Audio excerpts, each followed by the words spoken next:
this is Born 62, I'm Henrik Jøs. Today's exercise is a bent over row performed with a cable. The main difference between a bent over row with a barbell and a cable is that the line of gravity comes from downwards but also in front of you, so you can stand more upright than you would do with a barbell row. The main thing here is, of course, to bend your knees to keep your lower back flat and stand in a good position, keeping good balance. What's the difference in the way this exercise works? Especially because you're using a cable, it has to be a very strict movement. If you don't stand completely still, the pull of a cable will drag you forward and you will lose your balance. So this is a very strict movement for the lats.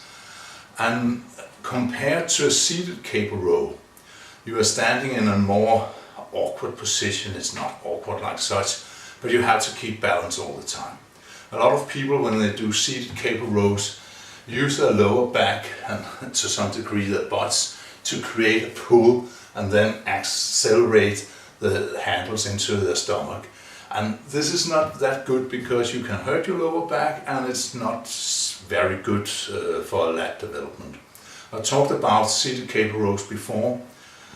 In my opinion, you should sit completely still and not bounce back and forth because, well, you risk hurting your lower back. So this one, a very strict lat exercise, and today I will do it with a wide grip, use a straight bar, and general consensus is that a wide grip will produce results in your lats in towards the spines, whereas a narrow grip is more for the outer lats. Actually, it's not the grip width that determines what will be activated here. What is crucial here is how far back your elbows can travel. So, in order to work the lats in a full range of motion, you need to stretch out your arms completely in front of you, and you need to pull your elbows back as far as possible. With a straight bar, your arms and your hands will end up here when the bar hits your stomach, and this is how far back your elbows can go.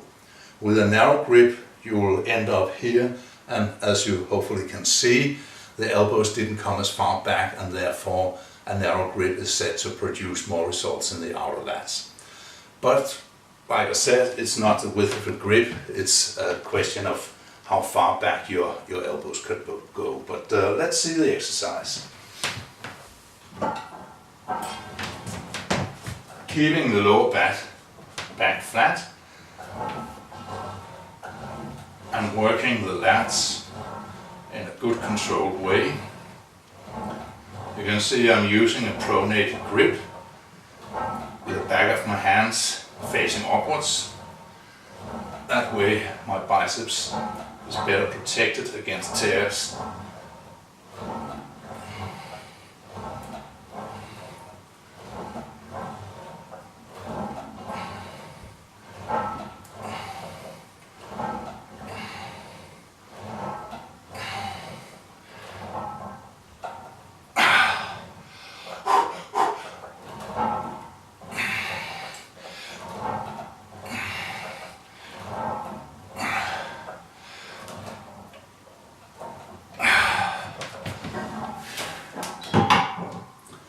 And there you go, that's it really.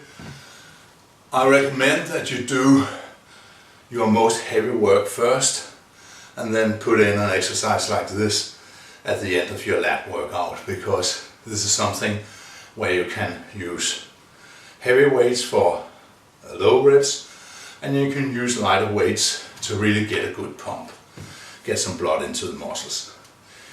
Next week I'll show you how to use a kind of chain attachment so you're able to get your hands further back and thereby hit the inner part of the lats better. See you next week. Hi.